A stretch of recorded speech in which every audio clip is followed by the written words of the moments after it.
Hey, what's going on, guys? Welcome back to another Dr. Brain recap and review. First of all, obviously this is very late. The episode came out on Friday. Today is Monday. So sorry for the lateness. This weekend was just super busy with like my mom's birthday. I went down to the city, this whole nice thing, and a bunch of stuff just came out this week. I was trying to catch up on all the things, but it won't happen again. This is like the latest an episode recap will ever come out for Dr. Brain, and like I always say, this is my favorite show I'm watching right now. I think it's so good. It's so brilliant. Just well paced, looks amazing. The story's phenomenal and great characters. And so let's take a look at episode 3. Do my quick recap like always, and then I'll give you my review for it, rating. We'll go into some theories. That was a very chilling ending if you guys have seen it. And there's a lot of theories we talked about. So please like this video if you guys end up enjoying it. Please subscribe if you're new. And let's get into episode 3. So there's a lot to unpack with this episode. It begins where we left off last episode with Sewon. He's spooked about Kang Mu-lee at his door. He brings Kang Mu-lee in. He talks to Kang Mu. And they talked about how Kang Mu could be a suspect, and Sewon also says that Kang Mu could be dead. And so Kang Mu doesn't really believe him. Sewon says that maybe he's like an apparition from Junkie's memories, because if you guys remember, Sewon brain synced with Junkie, and maybe he went into details about how Kang Mu-lee could be part of Junkie's memories, right? So then they head to the morgue to see Kang Mu-lee's body to confirm that it was actually his. And it's confirmed that, Kang Mu's body is there. So Kang Mu is dead. And so it's also confirmed that Sewon synced, the first brain sync he did was with Kang Mu. I went into this last episode, but we talked about how the first body that Sewon brain synced with, we couldn't see his face, right? It was smashed by a rock. We didn't know who it was. It's confirmed in this episode that it was Kang Mu-lee. And so it seems like Kang Mu's entire memories and subconscious is now embedded into Sewon's brain. Kang Mu now realizes that he's pretty much a ghost. And so my theory was right. We went to both theories last recap and review. We talked about how maybe Kang Mu is part of Junkie Lee's memory. But I said, Kang Mu, like what he is, this ghost or whatever he is, it's a much stronger memory than what Sewon was experiencing before that. So then I wanted to maybe the first body was Kang Mu-lee's body. And now it's pretty much right, which I think is kind of cool. I thought that was cool that I got that right. I'm sure you guys thought of it as well. But I think that was a really cool little twist for the show. But let's continue. So after this, Sewon calls up his boy, the assistant, Namil Hong, I think is what his name is, and asks him where he got the body from, because we want to find out how Kang Mu-lee died. And he doesn't know where. He's like, he's the first body he saw, he doesn't know. So they revisit the forest where Kang Mu-lee died. And once they get there, Sewon starts having flashes of memories that return back to him, which is Kang Mu-lee's memories. And so he's able to see that Kang Mu was tailed by someone while he was driving, and he drove his car off the road. Then we see that he got back on the road, and then someone hit him off the road, which means that he was murdered. And so before he's killed by these two men, they ask him why he wants info on Jae-jung, which is Sewon's wife, before killing him. So then it's pretty much all confirmed right here. The people that killed Kang Mu-lee, we get to see their faces, and this leads Sewon to go after those guys and continue the investigation. So then, as he's in a mall trying to continue the investigation in some sort of manner, the two men that killed Kang Mu-lee show up and threaten him. Sewon is able to escape from them. He runs away, but then he's cornered, and so one man attacks him, but to Sewon's surprise, he knows martial arts, and this comes from his cat-like feline reflexes of how he's able to do all this stuff. And so he's able to disarm both men. He's able to get away. And so, what do you guys think of this scene? Because I don't mind it, but I do think like these cat-like reflexes for the character do seem a little bit out of place. It feels sort of like superhero-ish, right? Which is fine, and I enjoy that, and I think it's a cool element. But it doesn't feel like it's needed for the show. Like even later on the episode, which I'll talk about, when he climbs a tree and is able to use his cat-like reflexes to see farther, I'm like, oh, that's cool, but it does feel out of place for the feel of the show. But I don't mind it. I'm not looking upon it negatively, but I just feel that was an element that wasn't needed. But it gets fine. But how do you guys feel about that? Do you not mind the cat reflexes stuff, or do you think it's sort of dumb?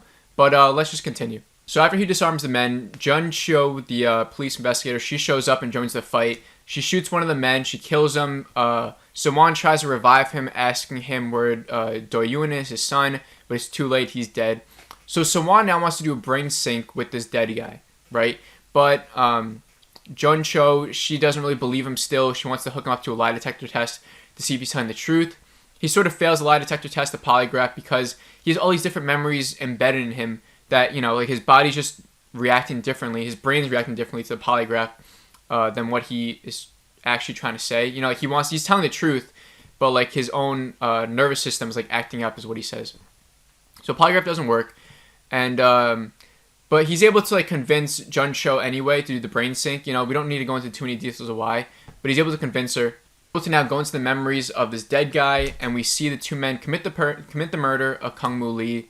They're ordered to kill Ha-jin, which is Junkie's daughter, but one of the guys can't do it. He doesn't want to kill children, so instead he drops her off at his girlfriend's house. So now they might know where Ha-jin is, so they go to this cafe. They try to find her. They find this secret prostitution ring, and they find Mina, which is the guy's girlfriend, the dead guy's girlfriend, who he left Ha-jin with. And so they question Mina about her, and Mina says that Ha-jin ran away. So they search this nearby forest with a search team. You know, Sewon, this is when Sewon uses his cat-like reflexes. He like jumps onto the tree and like crawls up. That's what I'm saying. It looks a little bit weird for the show. You know, like I'm not like I don't watch it and I'm like, oh, it's dumb. Because I don't think it's dumb. I actually think it's kind of cool. But it just feels so like unneeded, you know? So I'm just like wondering what their mindset was for going with that decision to like add this in, like this superhero-ish aspect to it, you know? Because sometimes it does feel like a little like a Marvel thing, you know? When I'm watching, I'm like, this could be like a, you know, superhero. So, you know, Sewon's able to find Ha-jin. You know, she's hiding in the forest. Looks like she's been sleeping there for a couple of days or however long it's been. And so they bring her to a hospital. Ha-jin isn't talking. And so he asks her to draw the last time she saw Do-yoon. And so she draws this weird picture.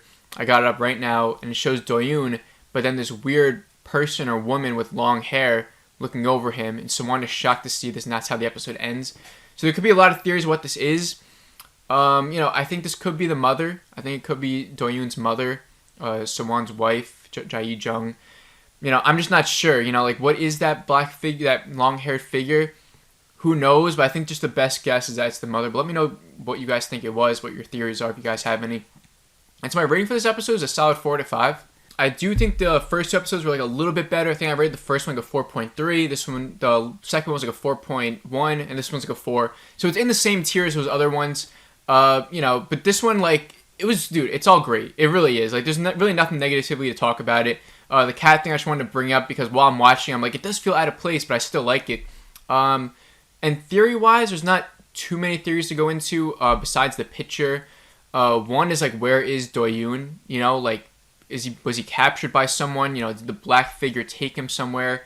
Is he being held maybe in a facility like how Sewon was held in a facility in the very beginning of the episode of the show, if you guys remember, in episode 1, where Sewon has the same problem where he doesn't talk or whatever. And so, you know, maybe he's being held in a facility by someone. You know, whoever hired these professionals, right, they wanted to kill Ha-jin, which I don't know why, because if they were going after kids with this, you know, like, Sewon calls Ha-jin special, right? Just like how Sewon was special and Do-yoon was special. And so if they were capturing these kids, like how Do-yoon may be captured, why would he want Ha-jin killed if she was like that? You know, unless Ha-jin's not like that.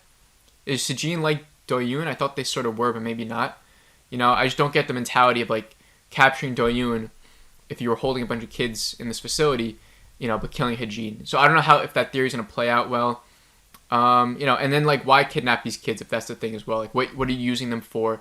If Do-yoon's captured for his ability or whatever it is, why, and, like, what are they using him for? Those are just theories, though. You know, like, we don't know if he's captured or what. Maybe he's just out there, or maybe he's actually dead. Like, who knows? But this episode was great. Had a great time watching. Like I always say, this is the best show I'm watching currently on television. It's the one I'm most hyped for. I think it's phenomenal. Great storytelling. And so let me know what you guys thought of the episode down below. I know this was late. I won't be like this next time. But thank you guys for supporting me. If you stuck for this long, you know, watching this, appreciate it so much. Please make sure to like it, like always. And I'll see you all in the next video. Have a great rest of the day.